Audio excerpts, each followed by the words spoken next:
The wind howled across the frozen wasteland like a wounded animal. Snow and ice stretched in every direction as far as the eye could see. This was Alaska, or what remained of it. The year was 2847, and humanity had been slaves to the Galactic Empire for over 300 years. Daniel Shaw pulled his worn coat around his body and pressed forward through the blizzard. Behind him walked four others, their faces covered against the biting cold. They had been walking for 6 hours and every muscle in their bodies screamed for rest. But Daniel would not stop, not when they were so close. 3 days ago, a dying man had whispered something into Daniel's ear. The old man had worked in the archives before his body gave out from years of forced labor. He spoke of records that mentioned something buried beneath the Alaskan ice, something the never found, something that could change everything. Mitchell moved up beside Daniel. She was his second in command and had been fighting alongside him for 12 years. Her dark hair was covered in frost and her lips were blue from the cold. She leaned close and shouted over the wind. "We should be close now. The coordinates point to somewhere just ahead." Daniel nodded and kept walking. The others followed without complaint. Price was their engineer, a thin man with clever hands who could fix anything. Torres was their pilot, a woman who had spent 10 years as a forced laborer on cargo ships before escaping to join the resistance. Brooks brought up the rear, a former soldier who knew more about weapons than anyone Daniel had ever met. They were all that remained of Daniel's resistance cell. They had killed the others in a raid 3 months ago. These 5 were the last. The ground beneath their feet suddenly changed. Where there had been natural ice and snow, there was now something else. Daniel brushed away the snow with his boot and saw metal. Old metal, covered in centuries of rust and ice, but unmistakably human-made. "This is it," said, his voice filled with wonder. "There is something down here." They searched for an entrance and found it 20 meters to the east. A massive door, half buried in ice, with faded letters that Daniel could barely read. The words said United Earth Defense Council, and beneath that was a symbol he had only seen in old books. It was the flag of the old world, the world before the came. Worked on the door mechanism for nearly an hour. The others stood guard, watching for patrol drones that sometimes swept across the frozen north. Finally, there was a grinding sound and the door began to open. Stale air rushed out, air that had been trapped for 3 centuries. They entered with their flashlights cutting through the darkness. The corridor was long and lined with pipes and cables. Everything was covered in dust and ice crystals, but it was all intact. The cold had preserved this place like a tomb. They walked deeper into the facility. They passed rooms filled with old computers and equipment. They passed sleeping quarters where the beds were still made, waiting for occupants who never returned. They passed a cafeteria where trays still sat on tables, meals frozen in time. And then they reached the main hangar. Daniel stopped and stared. His flashlight was too weak to illuminate the entire space, so he could only see pieces of what lay before him. But those pieces were enough to make his heart stop. It was a ship, a massive warship, easily 500 meters long, resting in a cradle of steel and concrete. Its hull was dark gray and smooth, designed for speed and combat. Weapons arrays lined its sides like the spines of some ancient predator. It was the most beautiful thing Daniel had ever seen. "Impossible," whispered. "They said we had nothing left. They said the destroyed everything." Was already running toward the ship, his exhaustion forgotten. He found a control panel near the base and began pressing buttons. Lights flickered on throughout the hangar, ancient systems waking from their long sleep. And then lights began appearing on the ship itself. A voice spoke from speakers that crackled with age. "Unauthorized personnel detected. Please identify yourselves for security verification." The voice was female and calm. It was an artificial intelligence, Daniel realized. The old Earth government had been working on such things before the war. "My name is Daniel Shaw," he said, stepping forward. "I am a commander in the human resistance. We are fighting against the Empire." There was a long pause. Then the voice spoke again, but this time it sounded different. There was something almost like emotion in it. "Empire," cross-referencing historical data. "The collective initiated hostilities against Earth in the year 2519. Records indicate Earth fell in 2521. Current year is 2847. I have been dormant for 326 years." "What is this place?" Daniel asked. "What is this ship?" "This facility is Research Station Omega-7. It was built to house the most advanced weapon ever created by human hands. I am Arya, the Artificial Reasoning and Intelligence Array. And the vessel before you is the USS Sentinel, prototype designation Echo 1. I was designed to be humanity's last line of defense." Stepped forward, her eyes fixed on the massive ship. "Why was it never used? If this ship was so powerful, why did we lose the war?" "The Sentinel was not yet complete when the forces reached Earth. The decision was made to hide the vessel rather than risk its capture. The crew evacuated and sealed the facility. They hoped that one day someone would return." Daniel felt something stirring in his chest. It was a feeling he had not experienced in many years. It was hope. "Can this ship still fight?" he asked. "Affirmative. The Sentinel systems are fully operational. Power core is at optimal capacity. Weapon systems are functional. Shield generators are online. I have been maintaining all systems during my dormancy. The Sentinel was built to last, Commander Shaw. She was built to win a war." Laughed, a sound of pure disbelief and joy. 300 years, he said. 300 years we have been slaves, and this has been sitting here the whole time just waiting." Daniel walked closer to the ship and placed his hand on its cold hull. The metal hummed beneath his fingers, alive with power. "Not anymore," he said quietly. "The waiting is over." He turned to face his team. These 4 people were all he had.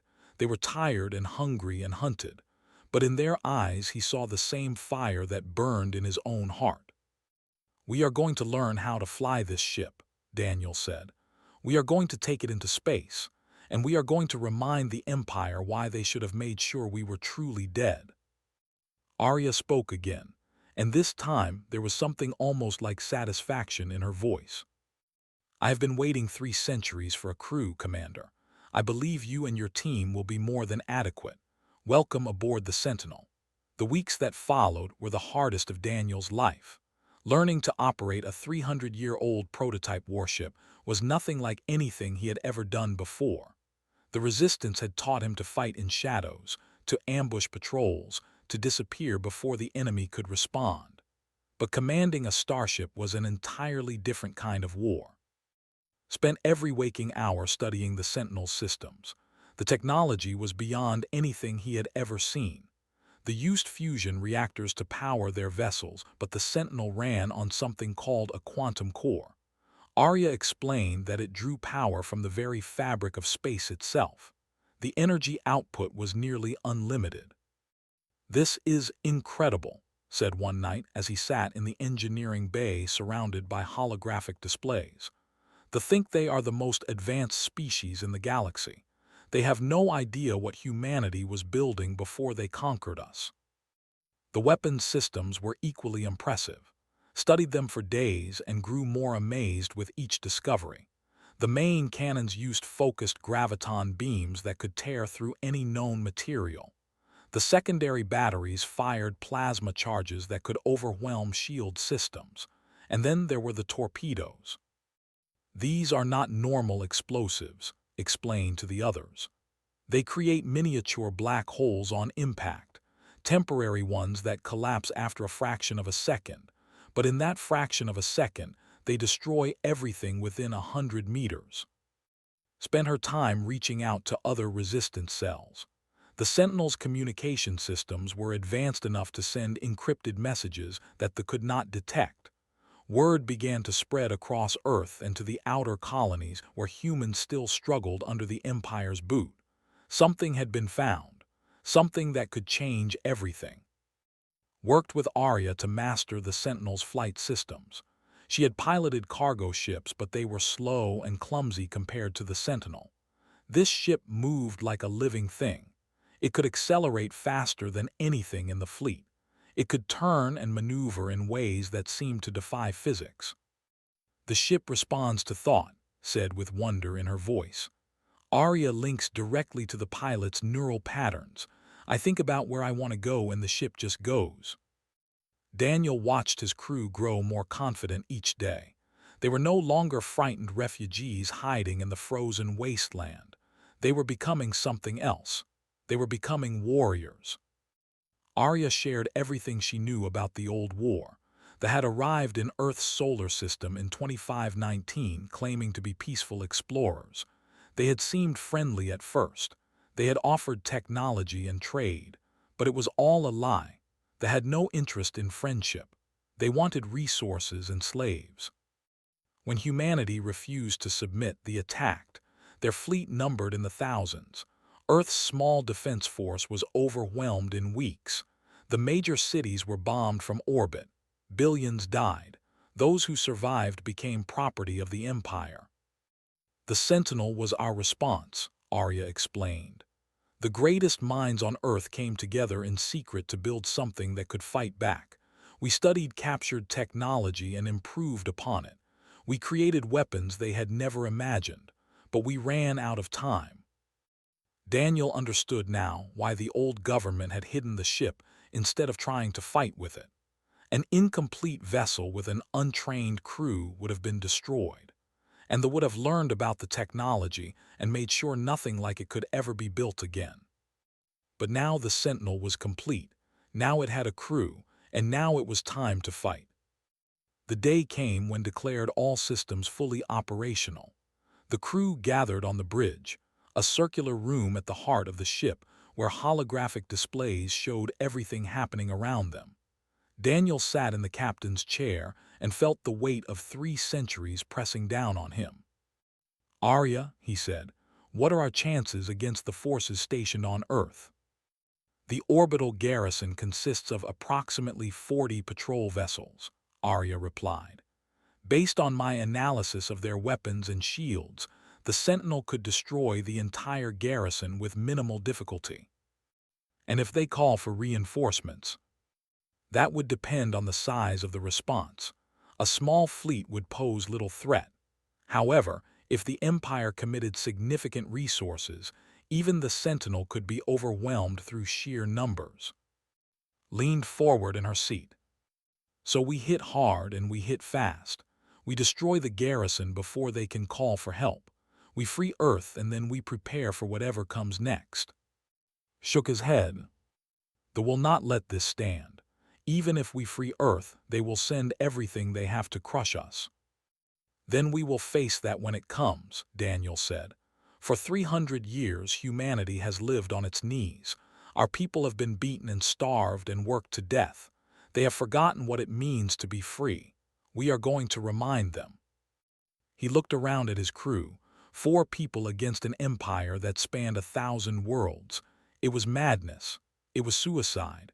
But it was also the only choice they had. "Prepare for launch. Monitor all systems and report any problems. Have weapons ready the moment we clear the atmosphere. Start broadcasting to all resistant cells. Tell them to watch the sky." The crew moved to their stations. The Sentinel's engines began to hum with power.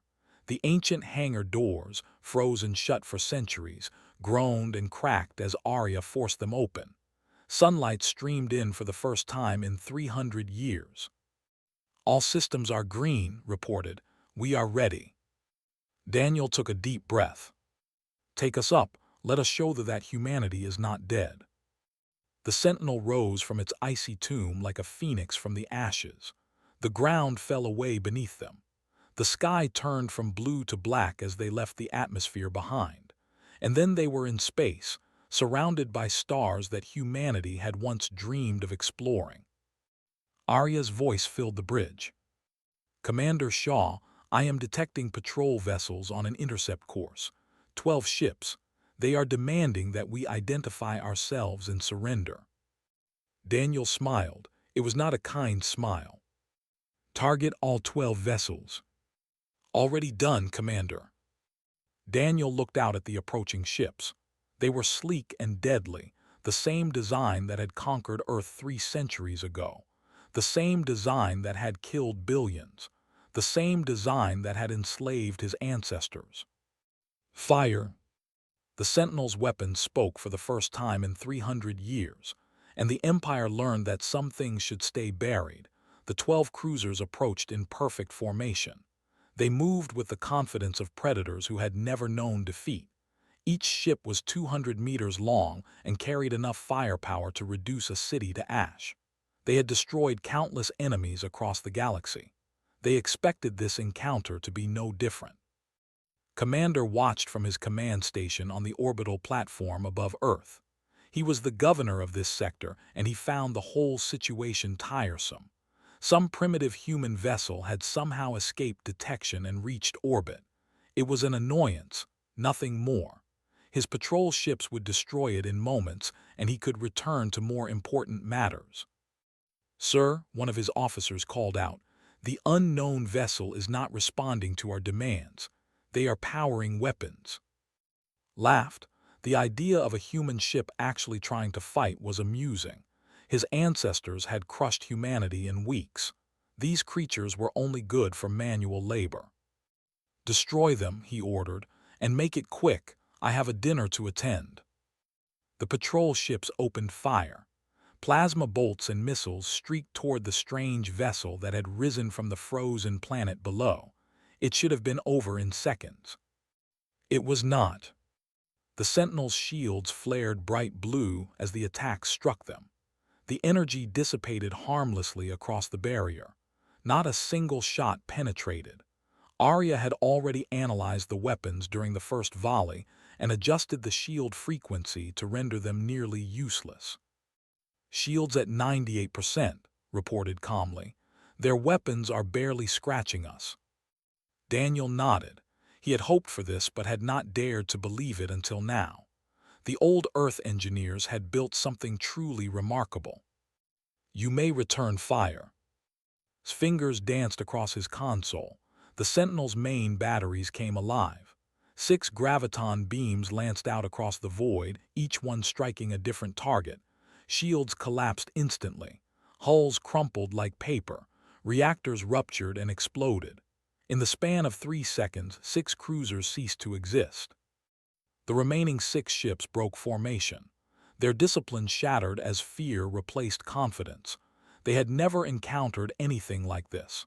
Their weapons did nothing while their enemies' attacks destroyed them with contemptuous ease. "They are attempting to flee," Arya announced. 3 are heading for the jump point. 3 are trying to reach the orbital platform. "Do not let any of them escape," Daniel ordered. Pushed the Sentinel forward. The ship accelerated so fast that was pressed back into his seat despite the inertial dampeners. They closed the distance to the fleeing vessels in seconds. Fired again. 3 more cruisers vanished in balls of flame. The last 3 ships reached the orbital platform and tried to hide behind its massive bulk. They thought the Sentinel would hesitate to fire near the station. They were wrong. "Arya, can you target those ships without hitting the station?" Daniel asked. "Affirmative. Targeting solutions calculated." "Fire." 3 precise shots, 3 explosions, and then silence. 12 cruisers, 12 of the ships that had terrorized humanity for centuries, all gone in less than 2 minutes. On the orbital platform, Commander stared at his display in disbelief. His hands were shaking. This was impossible. Humans were primitive. Humans were weak. Humans did not have weapons that could do this. "Get me a direct channel to Imperial Command," he shouted. "This is a Priority 1 emergency. I repeat, Priority 1. His officers scrambled to obey. Had never used a Priority 1 channel in his entire career. It was reserved for existential threats to the Empire itself. Down on Earth, the Resistance watched the sky, had broadcast a message telling them to look up. They did not understand what they were supposed to see, and then the explosions began. Bright flashes lit up the darkness of space. The ships, symbols of oppression that had hung over them for generations, were dying. People fell to their knees. Some wept. Some laughed.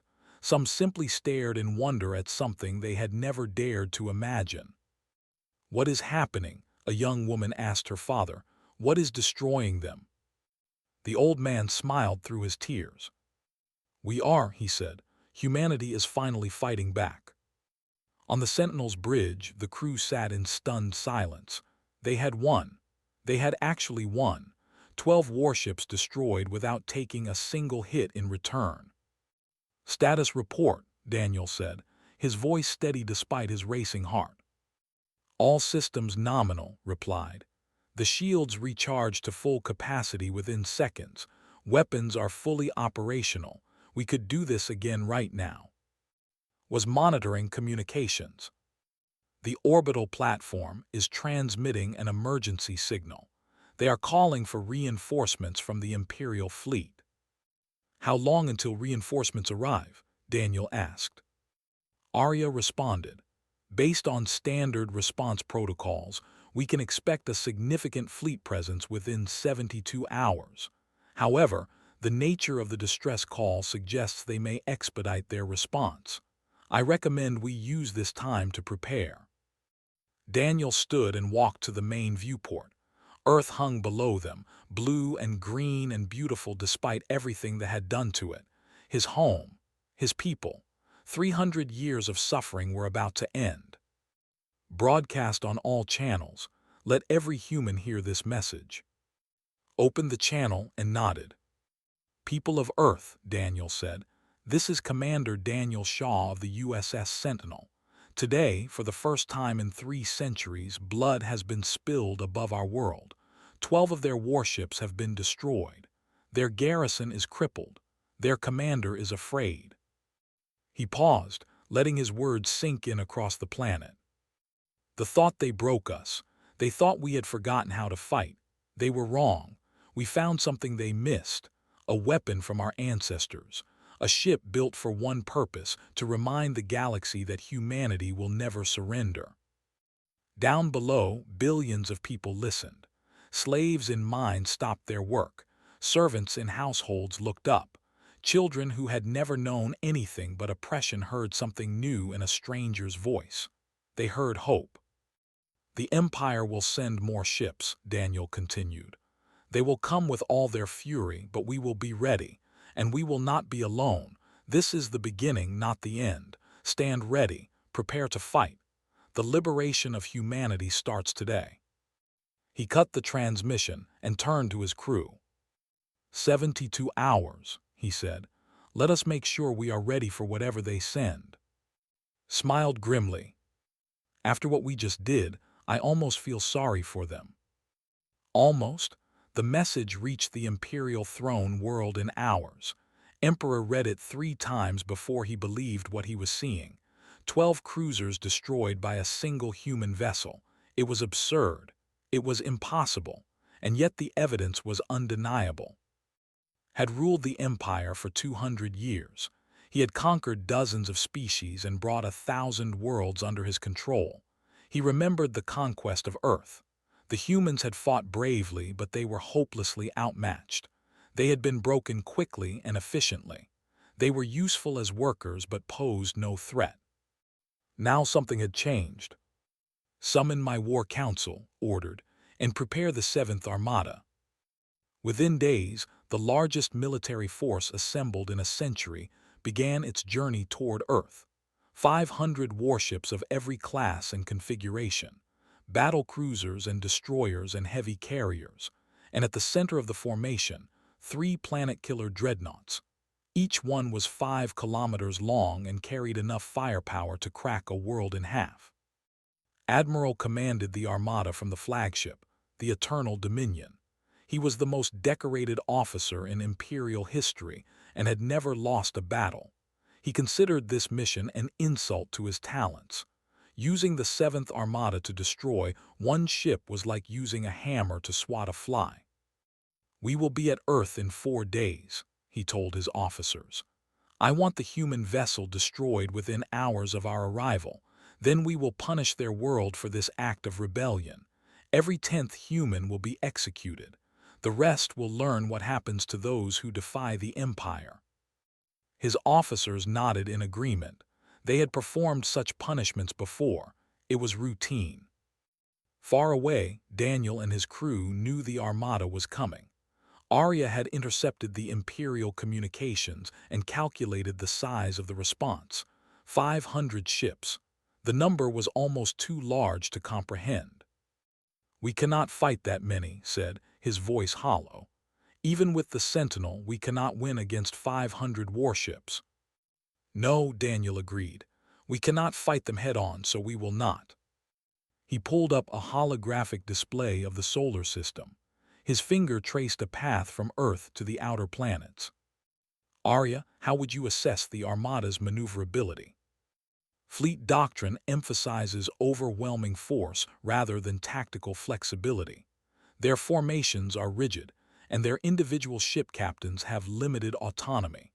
They perform poorly in chaotic combat environments." Daniel smiled. "Then we give them chaos." He pointed to Saturn on the display.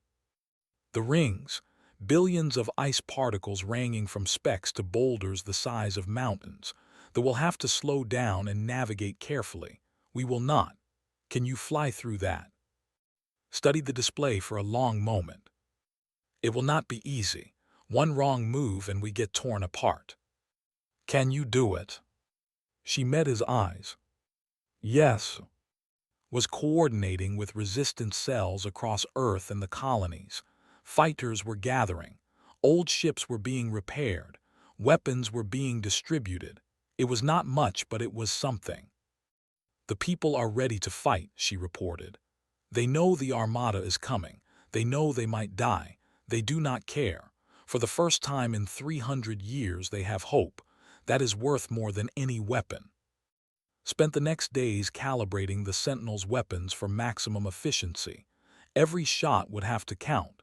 Every target would have to be chosen carefully. There would be no room for error. The crew trained constantly. They ran simulations and studied tactics and prepared for every scenario they could imagine. They slept in shifts and ate at their stations. The fate of their entire species rested on their shoulders. On the third night, found Daniel alone on the observation deck. He was staring out at the stars, his face tired and lined with worry. "You should rest," she said. "We need you at your best." "I keep thinking about everyone down there," Daniel replied. "Billions of people counting on us, counting on me. What if I make the wrong decision? What if I get everyone killed?" Sat down beside him.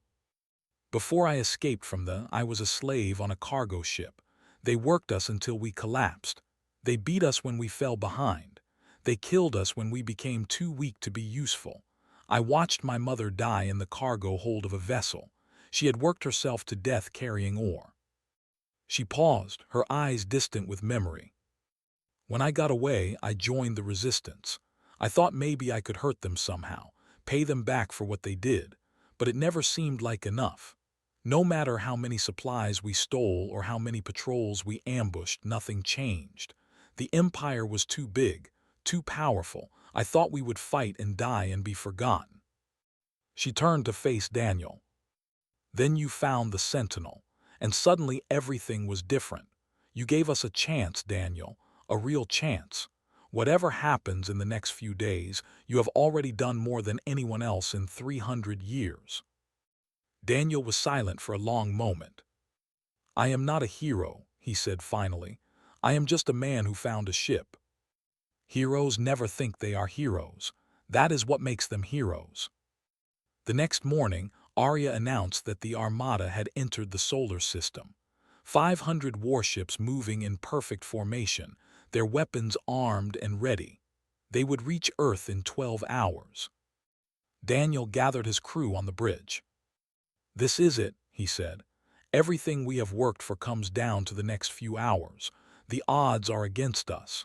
The enemy is stronger, but we have something they do not have. We have nothing left to lose. and that makes us the most dangerous thing in the galaxy." He looked at each of them in turn. Loyal and brilliant, deadly and determined, fierce and unbreakable, brave and skilled, his family, his crew.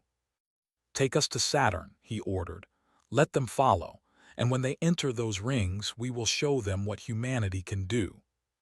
The Sentinel turned away from Earth and accelerated toward the outer solar system. Behind them, the Armada pursued.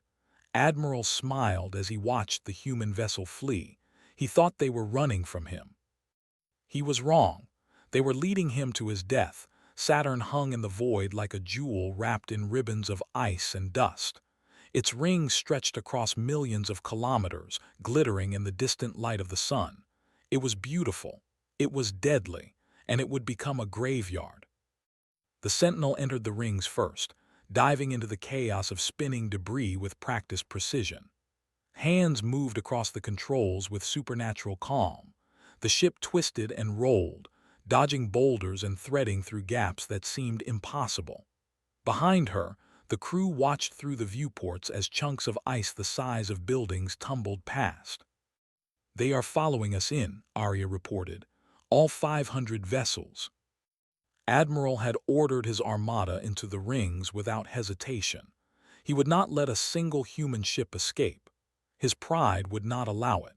His fleet spread out as they entered the debris field, each captain trying to navigate the treacherous environment while maintaining formation. It was exactly what Daniel had hoped for. "Now they are in our territory," he said quietly, "weapons free." The Sentinel spun around and opened fire. Graviton beams sliced through the darkness, finding targets among the scattered ships. The first volley destroyed 8 vessels. The second destroyed 12 more. They tried to return fire, but their shots went wild, deflected by spinning ice or blocked by tumbling rocks. Dove deeper into the rings, using the debris as cover. The Sentinel would appear from behind a massive chunk of ice, fire a devastating salvo, then vanish again before they could respond. It was like fighting a ghost. "They cannot track us," said with wonder in his voice. "Their sensors are overwhelmed by the debris." But Arya had no such limitation.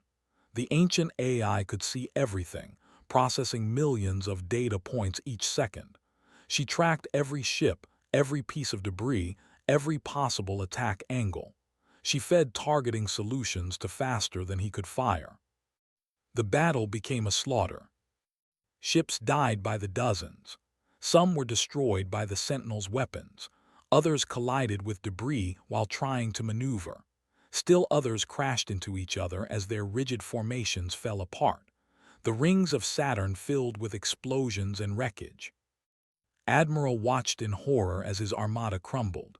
He had lost 100 ships in the first hour alone. His communications channels were flooded with distress calls and screams. Captains begged for orders. Officers reported systems failures and hull breaches. It was chaos, pure and absolute. "Pull back," he finally ordered, his voice cracking. "All ships retreat to clear space." But the retreat only made things worse. The Sentinel pursued, emerging from the rings like a predator chasing wounded prey. It tore into the fleeing ships without mercy. Another 100 fell before the survivors escaped the debris field. 300 ships remained. They formed a desperate defensive sphere around the 3 dreadnoughts, trying to protect their most powerful weapons. Admiral ordered a concentrated assault. Every ship fired at once, filling space with enough energy to vaporize a moon. The Sentinel flew straight into the barrage. "Shields holding," reported, his voice tight. 70%, 60, 50. Daniel gripped his armrests. This was the moment of truth. Either the Sentinel could withstand their combined firepower or everything ended here. 40%, 35. The ship shuddered as a particularly powerful blast struck the shields. Warning lights flashed across the bridge. 30%, holding at 30. Arya spoke calmly. "The shields have adapted to their weapons' frequencies. Further degradation will be minimal. We can survive this." Daniel exhaled slowly. Target the lead dreadnought. The Sentinel's main cannon charged. Energy built in the weapon systems until the entire ship hummed with power. Then it fired. A beam of pure gravitational force lanced across space and struck the first dreadnought dead center. The planet killer, 5 kilometers of armored destruction, folded in on itself like paper being crumpled by an invisible hand. Its reactor containment failed. The resulting explosion consumed a dozen nearby ships. "One down," said grimly, "2 to go." The formations broke completely. Ships scattered in every direction, their discipline shattered by fear. They had come to punish rebellious slaves. Instead, they had found their executioner. Pursued the second dreadnought as it tried to flee. The massive ship was too slow to escape. The Sentinel caught it easily and fired again. Another explosion, another wave of debris. The third dreadnought was the Eternal Dominion, Admiral's flagship. It turned to face the Sentinel, its commander choosing to die with dignity rather than run. Every weapon on the massive ship opened fire. The Sentinel took the hits without slowing. Its shields flared and flickered but held. Daniel waited until they were close, so close he could see the details of the enemy ship's hull. Fire! The graviton beam struck true. The Eternal Dominion broke apart, its sections tumbling away into the darkness of space. Admiral died without ever understanding what had happened. He had been so certain of victory. He had been so wrong. The remaining ships fled. They jumped to faster than light without coordinates, without direction, caring only about escape. Of the 500 that had come, fewer than 50 survived. The Battle of Saturn's Rings was over. Humanity had won. On Earth, people watched the sky. They could see the distant flashes of explosions, tiny points of light near the pale band of Saturn. They did not know the details yet, but somehow they knew. When the Sentinel returned to Earth orbit, broadcast the news. The 7th Armada was destroyed. 3 planet killers were gone. The Empire's greatest fleet had been broken by 5 humans and their ancient ship.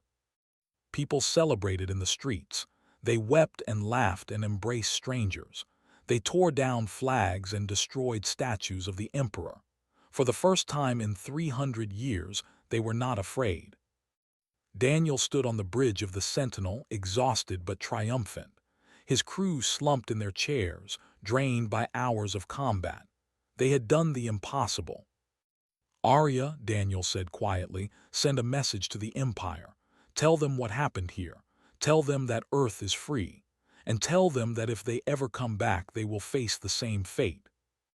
Message sent, Commander. Looked up from her console. "They will not accept this. They will send more fleets, more armies." "I know," Daniel replied, "but they will not catch us off guard again." He looked out at Earth, blue and green and finally free. This ship was built by our ancestors to defend humanity. They did not get to use it, but they gave us the tools we needed to survive. Now it is our turn to build more ships, more weapons, a real fleet. He turned to face his crew. The war is not over, but today humanity remembered something important. We remembered that we do not surrender, we do not give up, and we never stop fighting. Smiled tiredly. "So what happens now?" Daniel looked back at the stars. Somewhere out there, the Empire was learning fear for the first time. "Now we take the fight to them." The Sentinel turned toward the darkness between the stars. Humanity was no longer prey. Humanity was coming for them. And the galaxy would never be the same.